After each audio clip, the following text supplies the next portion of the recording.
சென்னையின் பல்வேறு பகுதிகளில் பலத்த காற்றோடு கனமழை பெய்து வருகிறது. சென்னையில் காலை 6 மணி முதல் மழை பெய்து வரும் சூழலில் தற்போது பலத்த காற்றோடு கனமழை பெய்து வருகிறது. அண்மை செய்தியாக பார்க்கிறோம். டிட்வா புயல் காற்றழுத்த தாழ்வு மண்டலமாக இருக்கிறது. ஆனால் இந்த காற்றழுத்த தாழ்வு மண்டலம் வலுவிழக்க வாய்ப்பில்லை என்று கூறப்பட்டிருக்கிறது. இந்நிலையில் இன்று காலை முதல் சென்னையில் பலத்த மழை பெய்து வருகிறது. தற்போது பலத்த காற்றோடு கூடிய கனமழை பெய்து வருகிறது.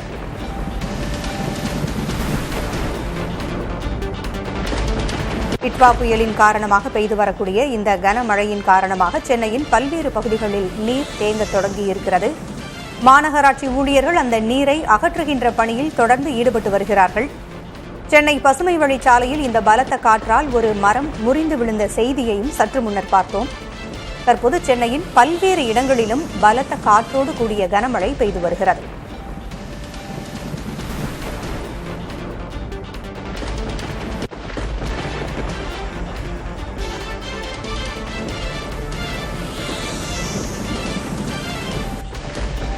சென்னையில் மழையை எதிர்கொள்ள முன்னெச்சரிக்கை நடவடிக்கைகள் தமிழக அரசால் எடுக்கப்பட்டிருக்கின்றன. நிவாரண முகாம்களும் அமைக்கப்பட்டிருக்கின்றன. இதுகுறித்த விவரங்களை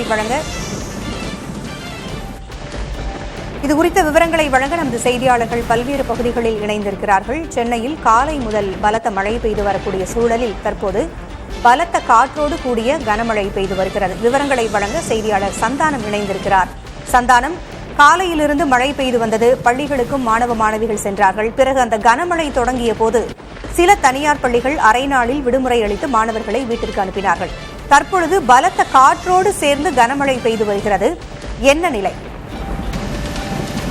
காற்றுடன் கூடிய கனமழை என்பதால் சென்னையில் தற்போது பெய்து வரக்கூடியதை நம்ம பார்க்குறோம். சாலைகளில் பெரும்பாலான சாலைகளில் தற்போது தண்ணீரானது தேங்கி நிற்கக்கூடிய ஒரு சூழல் இருக்கிறது. அதே போன்று பார்த்தோன்னா சென்னையில் நீங்கள் சொன்னது போலயே ஒரு சில தனியார் பள்ளிகளில் மட்டும் இன்று மதியமே மாணவர்களை பெற்றோர்கள் அழைத்து செல்லுமாறு கூறியிருந்தாங்க. இருப்பினும் கூட சென்னையில் இன்றைக்கு ஆரஞ்சு அலர்ட் வானிலை ஆய்வு மையம் சார்பாக வழங்கப்பட்டிருந்தாலும் கூட இந்த டிட்வா புயலினுடைய காற்றழுத்த தாழ்வு மண்டலத்தில் இந்த காற்றின் பக்கம் சென்னையின் பக்கமே வீசி வருவதன் காரணமாக இன்று மாலை முதல் கனமழை பெய்வதற்கான வாய்ப்பு இருப்பதாக தெரிவிக்கப்பட்டிருந்த அந்த வகையில் சென்னையில் தொடர்ச்சியாக மழை பெய்து வருகிறது. குறிப்பாக தற்போது பெய்ய தொடங்கியிருக்கக்கூடிய இந்த மழை என்பது அடுத்த 2 மணி நேரத்திற்கு பலமாக இருக்கும் என்று தெரிவிக்கப்பட்டிருக்கிறது. குறிப்பாக சென்னையில் இன்று காலை முதல் பரவலாக பார்த்தோன்னா 10 சென்டிமீட்டர் அளவிலான மழை என்பது பெய்திருக்கிறது. இதன் காரணமாக சாலையில் மழைநீர் தேங்கி இருக்கக்கூடிய காட்சிகளையும் நம்ம பார்க்க முடியுது.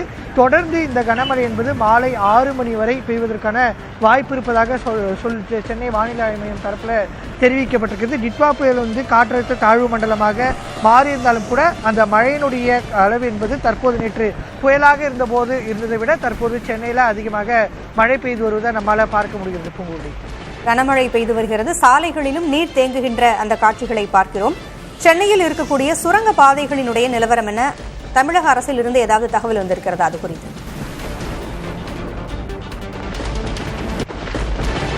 நிச்சயமா சென்னையை பொறுத்த வரைக்கும் சென்னையில் இருக்கக்கூடிய 22 சுரங்க பாதைகள்லையும் கண்காணிப்பு கேமராக்கள் பொருத்தம் செய்யப்பட்டிருக்கிறது. தொடர்ந்து சென்னை மாநகராட்சியினுடைய கட்டுப்பாட்டு அறையிலிருந்து அது சுரங்கப்பாதைகள் கண்காணிக்கப்பட்டிருக்கிறது. அது மட்டும் இல்லாமல் கடந்த காலங்களில் ஏற்பட்ட மழையின் பாதிப்பு காரணமாக ஒவ்வொரு சுரங்கப்பாதையிலையும் 2 மோட்டார்கள் வைக்கப்பட்டிருக்கிறது. எனவே தொடர்ச்சியாக மோட்டார் மூலமாக மழைநீர் தேங்காமல் தற்போது வரை அகற்றம் செய்யக்கூடிய பணிகள் என்பது சென்னை மாநகராட்சி மேற்கொண்டு வருகிறது. அதே போன்று சென்னை மாநகராட்சியில் சுரங்கப்பாதையில் மழைநீர் தேங்கும் பட்சத்தில் ஆட்டோமேட்டிக்காக அதனை மூடக்கூடிய வகையில் சென்சார்கள் தயார் செய்யப்பட்டு வைத்திருக்கிறதன் காரணமாக தற்போது வரை சென்னை மாநகராட்சியில் இருக்கக்கூடிய சுரங்கப்பாதைகளுக்கு எந்த ஒரு பாதிப்பும் இல்லை என்று சென்னை மாநகராட்சியினுடைய தரப்பிலிருந்து தெரிவிக்கப்பட்டிருக்கிறது. சென்னை மாநகராட்சியில் ஒருவேளை மழைநீர் தேங்கும் பட்சத்தில் அந்த ஆட்டோமேட்டிக் சென்சார் மூலமாக அந்த 2 பக்கங்களிலும் வாகனங்கள் செல்லாத வகையில் மூடும் வகையில் தற்போது இந்த ஆண்டு மழைக்கு முன்பாகவே அதற்கான முன்னெச்சரிக்கை நடவடிக்கைகளும் ஏற்கனவே மோட்டார்கள் பொருத்தப்பட்டிருக்கிறாங்க. தற்போது வரை இந்த மழைநீர் தேங்கவில்லை என்று சென்னை மாநகராட்சியினுடைய தரப்பிலிருந்து தெரிவிக்கப்பட்டிருக்கிறது. ஏற்கனவே பெரம்பூரில் மழைநீர் தேங்கியிருந்ததாக நம்முடைய செய்தியில் வந்த உடனே மீண்டும் மோட்டார் வைத்து அதனுடைய அகற்றக்கூடிய பணிகளும் நடைபெற்று வருவதாகவும் மாநகராட்சியினுடைய தரப்பில் தெரிவிக்கப்பட்டிருக்கிறது. தகவல்களை வழங்கியமைக்கு நன்றி சந்தானம்.